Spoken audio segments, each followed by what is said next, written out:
Hello, resetters. Welcome to 2026. I'm so glad to see you all. For those of you that may have never been to my channel before, welcome. My name is Janine Victor McDade, better known as Janine the Reset Queen, and I am the owner and founder of Reset Budgeting and Financial Coaching and Reset Bookkeeping, where I help everyday people, churches, and small businesses with their money, with no shade and no shame, guided by the word of God. And I'm excited to see you in 2026, y'all. We made it. We crossed over. For whatever 2025 was for you, 2026 is a clean slate. And so I come to you today just to drop some nuggets, share some things that are going to be prevalent for reset in 2026, and get us started on this journey. For some of you, you'll be getting started. For some of you, like myself, we will just be continuing the journey. Now, here's the thing. It just clicked to January, and I purposely didn't schedule. I purposely didn't create content for the first, because what I wanted to do is to give myself and give you all just a breather. What I know that happens in January of every year is, whether you call them resolutions or visions or, whatever the case may be, there's a really big push to do something big and different, and everybody's going to the gym, and you're not going to be able to find a freaking, elliptical or a treadmill for literally probably the first 2 weeks of January. And with this financial journey, this is not a stop-start journey. It's not. If you want it to be healthy and you want it to be long-lasting, right? Well, there'll be the roads and the bumps and all of that. Absolutely. And this year, I'm going to transparently share with you all of the bumps. Now, I've told you about it. I've told you about the taxes. I've told you about the stuff.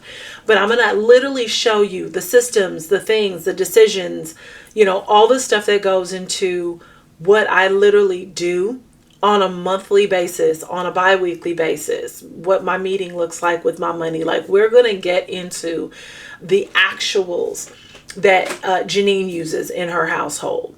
Because while I share this with y'all for real, like, this is not pretend for me. This is literally the things that I've had to do, the mindset shifts I've had to go through in order to accomplish some of the things that I've wanted to do financially. Because everything else in life pretty much has fallen into place. But this financial thing, man, that's been my journey. That's been my thing. That's been the thing that God has given to me to struggle through and to work through.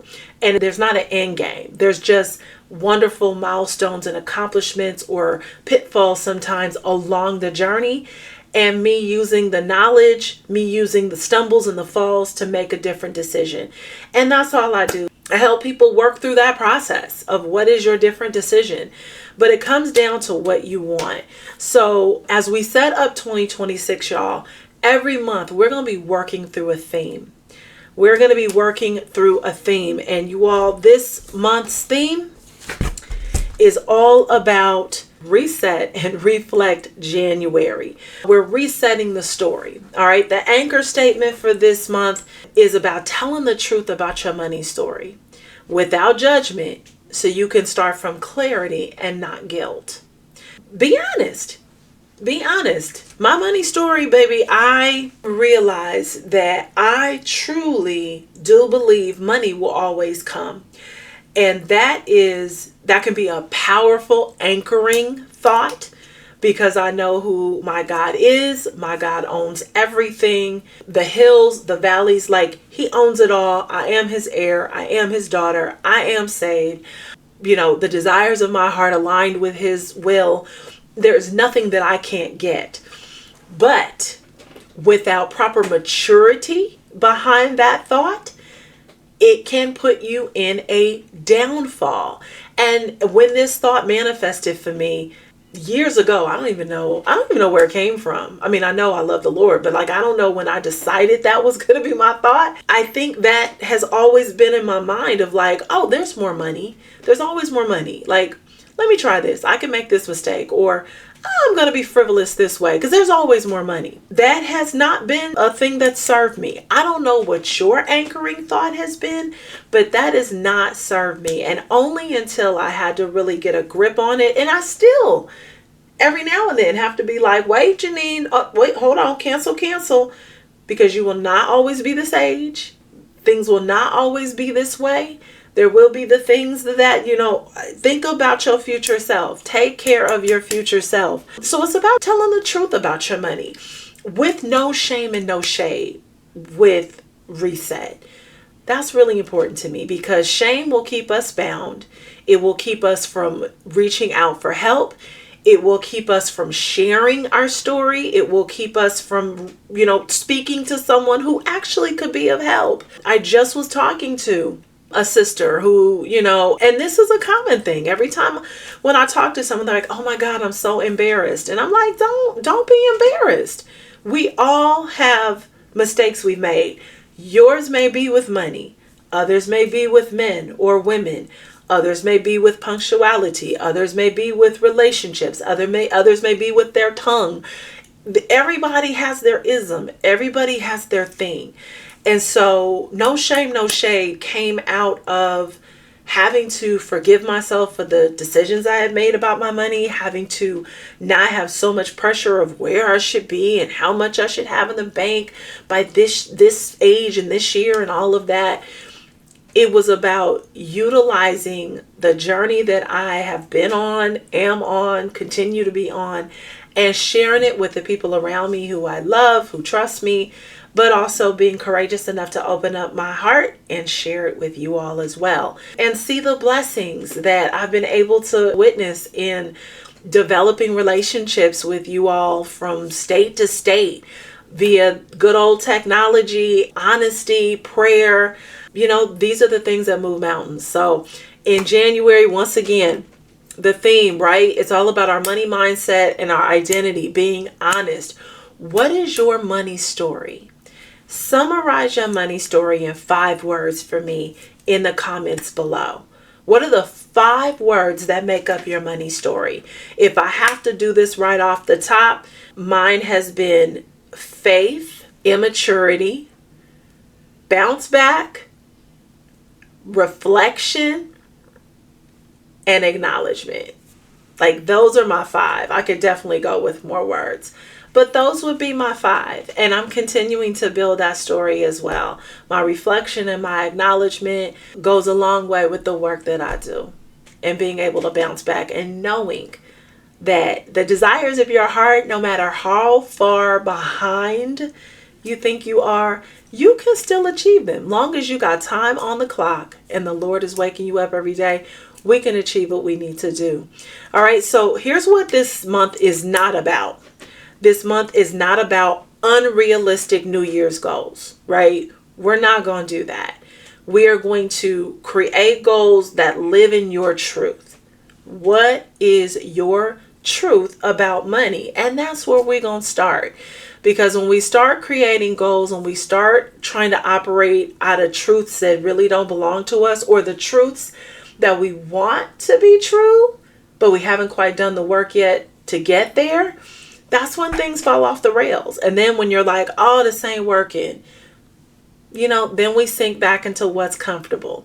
Not budgeting, right? Not knowing your numbers every month. Doing these extra little, we're going to go out or whatever, or I'm going to order and I'm going to do Uber Eats or takeout or what, just doing things that you've not planned for. And as they say, when you fail to plan, you plan to fail. It's also not focusing on starting over for the 100th time. We're not starting over. This year is going to be different for you. This year is going to be different for me. I'm literally just telling myself I'm just continuing the journey. If you're starting, then I'm starting a new journey. I'm starting and thinking a new way. My money story in December of 2026 will not be the same as it is January of 2026. And we're anchoring on that. And the last thing is that we're not going to pretend that last year didn't happen. Whatever decisions that you may have made, whatever things cropped up, whatever situations happened, they happened. and let's move on from that. It may be that you're still trying to get away from decisions you made in 2024, 2023, 2022, 1999, whatever it may be. Let's acknowledge it and let's find a way to work it out from there. Because only until you acknowledge what your problems are, what the issues are, what needs to be done, can you now exercise the freedom in Christ of forgiveness, forgiving yourself, and beginning to do a new thing, y'all. So this is the opening. This is the beginning of Reset and Reflect January. We're jump starting into a new mindset. We're jump starting into new ways to think about your money, into new disciplines. You know, it's going to be a wonderful month. It's going to be a fabulous month. Tell yourself that. This is going to be an amazing month. I'm going to do a new thing this year. January 1st is going to be different than January 31st. All right, y'all. So I'll see you in these Instagram streets. I'll see you in Facebook. Make sure, give me your 5 words in the comments. Y'all that be lurking or whatever, or, you know, if I run into you and we talk in person, I need you this year to make 2026 different for this channel. I need you to like. I need you to subscribe. I need you to share. I need you to comment, engage. Let me know that you are listening, because if you're listening, then I'm going to give you the fire. Okay? Let me know, and let YouTube know. Let Instagram know. Let Facebook know that you are engaging with this content. Do your good sis a favor and do that so I can see that engagement. And I ain't got to tell you about being robbed by the IRS to get that engagement. Give me your 5 words. I do comment back. I do respond back. And I'm looking forward to an amazing January for y'all. All right. See you soon.